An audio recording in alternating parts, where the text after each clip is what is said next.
Many of my fellow Republicans continue to doubt the 2020 election results. And that's what makes Virginia's 2021 election that much more interesting.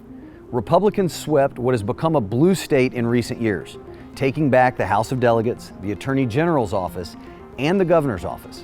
And nobody complained about how the election was run. In fact, it was the first election after the Democrat-led Virginia State Legislature enacted measures aimed at increasing voting access. More early voting, no excuse absentee voting, automatic voter registration for anyone with a driver's license, and making Election Day a state holiday. These were many of the same reforms that were at the center of this year's hyper-partisan debate in Congress about voting rights. And what was the result of making voting easier in Virginia?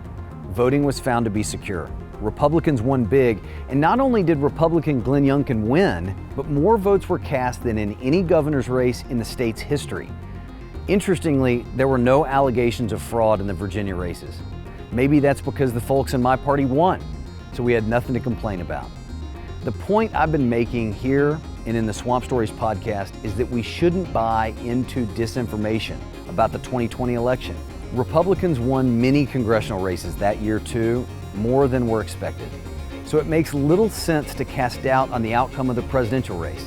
The truth is, former President Trump lost his re-election bid. It seems to me that there's a basic lesson to be learned from Virginia, that when more people vote in safe, secure, and fair elections, we all win. Ahead of the 2022 midterms, don't buy the hype that American elections aren't secure. Just look at Virginia, a recently blue state where record turnout led to a huge Republican victory.